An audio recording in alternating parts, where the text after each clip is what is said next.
Hi friends, இது உங்கள் SP solar shop. நாம் இன்றைக்கி வீடியோவில் எதை பற்றி பார்க்க போகிறோம் அப்படின்னா, நம்ம எஸ்பி சோலாரோட சொந்த தயாரிப்பான ஸ்மால் டிசி ஹோம் கிட்டை பற்றின ஒரு வீடியோ தான் நம்ம பார்க்க போகிறோம். சோலார் ஹோம் கிட்டு. இந்த கிட்டில் வந்து என்னென்ன பொருட்கள் நம்ம கொடுக்குறோம், எப்படி நம்ம யூஸ் பண்ணலாம், எவ்வளோ நேரம் பேக்கப் வரும் அப்படிங்கிறதுக்கான கம்ப்ளீட் டீட்டெயில் தான் நம்ம இந்த வீடியோவில் பார்க்க போகிறோம். ஓகே ஃப்ரெண்ட்ஸ், வாங்க வீடியோக்குள்ளே போயிட்டு ப்ராடக்ட்டை பற்றின டீட்டெயில் பார்க்கலாம். ஃப்ரெண்ட்ஸ், இந்த கிட்டோட நேம் பார்த்தீங்கன்னா 5012F.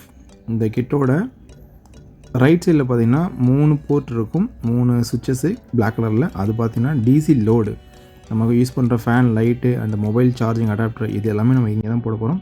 இதோட லெஃப்ட் சைடில் பார்த்தீங்கன்னா சோலார் பேனல், அடாப்டர், மெயின் சுவிட்ச் ஆன் ஆஃப், இது எல்லாமே இதில் இருக்கும். இப்போ இந்த பேக்கேஜோட பார்த்தீங்கன்னா 12 வோல்ட் 5 வாட்ஸ் டியூப்லைட்டில் ஒன்று, அடுத்தது பார்த்தீங்கன்னா 12 வோல்ட் 10 வாட்ஸ் டியூப்லைட்டில் 2 அடி டியூப்லைட்டில் ஒன்று. இது எல்லாமே பார்த்தீங்கன்னா 5 மீட்டர் கேபிளோடு வந்துடும். அடுத்தது பார்த்தீங்கன்னா மொபைல் சார்ஜிங் பண்ணுறதுக்கு உண்டான adapter and USB charging cable. அடுத்தது ஒரு 12 இன்ச் ஃபேன். இந்த ஃபேனில் பார்த்தீங்கன்னா 12 வோல்ட்டில் ஒர்க் பண்ணுற மாதிரி உள்ள 12 இன்ச் ஆன்செட் ஃபேனில் ஒரு ஃபேன் நம்ம இந்த பேக்கோடு நம்ம கொடுக்குறோம். அடுத்தது பார்த்தீங்கன்னா இந்த கிட்டில் எப்படி நம்ம வந்து சார்ஜிங் பண்ணுறோம் அப்படிங்கிறது பார்க்க போகிறோம். இந்த கிட்டை சார்ஜ் பண்ணுறதுக்கு நம்ம கொடுக்குற பேனல் பார்த்தீங்கன்னா லூம் சோலார் கம்பெனியோட mono panel 50 watts solar panel நம்ம வந்து இந்த கிட்டை வந்து சார்ஜ் பண்ணுறது நம்ம கொடுக்குறோம். இந்த கிட்டை நம்ம ஆன் பண்ணியாச்சு. சைடில் வந்து நம்ம டியூப்லைட்டை கனெக்ட் பண்ணியிருக்கோம். 5 வாட் டியூப்லைட்டை நம்ம ஆன் பண்ணியாச்சு. அடுத்த சுவிட்ச் பார்த்தீங்கன்னா 10 வாட் டியூப்லைட். அடுத்து நம்ம ஃபேனை ஆப்ரேட் பண்ணி பார்த்துருவோம். ஃபேன் ஆப்ரேட் பண்ண சுவிட்சஸ் போட்டாச்சு. ஸோ சைடில் வந்து நம்ம 3 அவுட்புட் இருக்கும். 3க்கு நம்ம 3 அவுட்புட்டு பின்னை நம்ம இன்சர்ட் பண்ணி நம்ம யூஸ் பண்ணிக்கலாம். 2 டியூப்லைட், ஒரு ஃபேன். இந்த ஃபேனில் பார்த்தீங்கன்னா ஆன் ஆஃப் சுவிட்ச் அண்ட் லோ ஹை அப்படிங்கிற 2 ஆப்ஷன் இருக்குது. நமக்கு தேவைன்னா லோலையும் வச்சுக்கலாம், இல்லை கொஞ்சம் ஹையராக தேவைன்னா நம்ம ஹைவாக ஏர் ஃப்ளோலையும் நம்ம வச்சு யூஸ் பண்ண முடியும். இந்த கிட்ட பார்த்தீங்கன்னா ரொம்ப காம்பாக்டான சைஸில் இருக்கும். நீங்கள் ஈஸியாக ஹேண்டில் பண்ணி ஒரு இடத்துல இருந்து இன்னொரு இடத்துக்கு நீங்கள் எடுத்துகிட்டு போகிற மாதிரியான ஒரு பேக்கை தான் நம்ம டிசைன் பண்ணியிருக்கோம். அடுத்து இந்த பேக்கில் பார்த்தீங்கன்னா ஒரு சின்ன வோல்ட் மீட்டர் நம்ம வந்து அட்டாச் பண்ணியிருக்கோம். இது எதுக்காக யூஸ் ஆகுதுன்னா, பேட்டரியில் எவ்வளோ வோல்ட் இருக்குது அப்படிங்கிறத கெஸ் பண்ணுறதுக்கு அந்த வோல்ட் மீட்டர், சின்ன வோல்ட் மீட்டர் வந்து டிஸ்பிளே ஆகிற மாதிரி நம்ம பண்ணி கொடுத்துருக்கோம் பேக் சைடில்.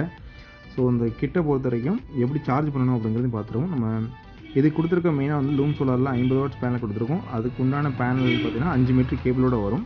அந்த கேபிளோட ஒரு எண்டு பார்த்திங்கன்னா அவியேஷன் கனெக்டர் நம்ம கனெக்ட் பண்ணியிருக்கோம். இந்த கனெக்டரை வந்து நம்ம பேக்கோட ரைட் சைடில் ஃபஸ்ட்டு சோலார் அப்படிங்கிறது ஒரு போர்ட் இருக்கும், ப்ரோபு. அந்த ப்ரோபில் வந்து இன்சர்ட் பண்ணி லாக் பண்ணிட்டால் போதும். இந்த பேக் வந்து ஆட்டோமேட்டிக்லி வந்து பகல் நேரத்தில் சோலார்லேருந்து சார்ஜ் ஆகிடும்.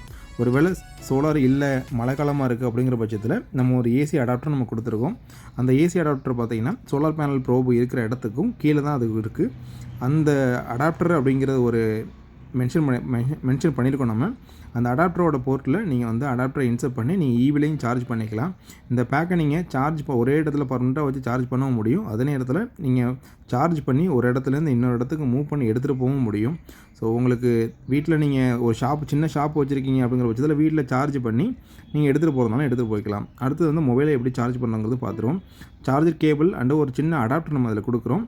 இந்த அடாப்டர் பார்த்தீங்கன்னா 12 வோல்ட்லேருந்து உங்களுக்கு மொபைல் சார்ஜ் பண்ணுறதுக்கு 5 வோல்ட்டாக கன்வெர்ட் பண்ணி கொடுக்கும். இதை எங்கே இன்சர்ட் பண்ணுறோம்னா, நம்ம பேக்கோட லெஃப்ட் சைடில் இருக்கிற டிசி அவுட்புட் ப்ரோபில் ஏதோ ஒரு ப்ரோபு மேலே கீழே எதில் வேணால் நம்ம கொடுத்துக்கலாம். ஏதோ ஒரு ப்ரோபில் கொடுத்து யூஎஸ்பி கேபிளை கனெக்ட் பண்ணிவிட்டு நம்ம மொபைலை சார்ஜ் பண்ணிக்க முடியும். இதில் இந்த மொபைல் சார்ஜிங்கை பொறுத்த வரைக்கும் நீங்கள் வந்து பெரிய மொபைல் பண்ண முடியாது. ஓரளவுக்கு இன்டர்மீடியேட்டான மொபைல்ஸ் அண்டு டச் ஃபோனில் இன்டர்மீடியட் மொபைலும் பட்டன் செல்லில் சின்ன பட்டன் செல்ஸை நீங்கள் தாராளமாக யூஸ் பண்ணலாம். இப்போ உள்ள லேட்டஸ்ட் மாடல்ஸை இதில் நீங்கள் சார்ஜ் பண்ணும்போது ரொம்ப டைம் எடுத்துக்கும். ஸோ அதனால் ஒரு இன்டர்மீடியேட்டான மொபைல் மாடல்ஸை நீங்கள் தாராளமாக இந்த கிட் வழியை நீங்கள் சார்ஜ் பண்ணிக்க முடியும். இந்த கிட்டோட தற்போதைய விலை பார்த்தீங்கன்னா 9999 வித் 2 வருஷம் வாரண்டியோடு நம்ம கொடுக்குறோம். இதில் யூஸ் பண்ணியிருக்க பேட்டரி பார்த்தீங்கன்னா லித்தியம் ஃபெரோ பாஸ்பேட்டில் 12H 3C செல்ஸை நம்ம யூஸ் பண்ணியிருக்கோம். இந்த கிட்டு எங்கெங்கே கிடைக்கிது அப்படிங்கிறத பார்க்கும்போது நம்மளோட ஆத்தரைஸ்டு டீலர்ஸ்கிட்ட கிடைக்கும். இது இல்லாமல் பார்த்தீங்கன்னா நம்மளோட எஸ்பி ஷாப்பிங் மொபைல் ஆப் ஸ்டோரில் கிடைக்கிது. இது கூகுள் ப்ளேயில் நீங்கள் டேட்டா டவுன்லோட் பண்ணிக்கலாம். இது இல்லாமல் sbshopping.in அப்படிங்கிறது நம்மளோட ஓன் வெப்சைட்லேயும் நம்ம கிடச்சிட்ருக்கு. நீங்கள் தாராளமாக வாங்கி உபயோகப்படுத்தலாம். ஓகே ஃப்ரெண்ட்ஸ், இந்த வீடியோ உங்களுக்கு பிடிச்சிருந்தா கமெண்ட் பண்ணுங்கள், லைக் பண்ணுங்கள், ஷேர் பண்ணுங்கள். தேங்க்யூ.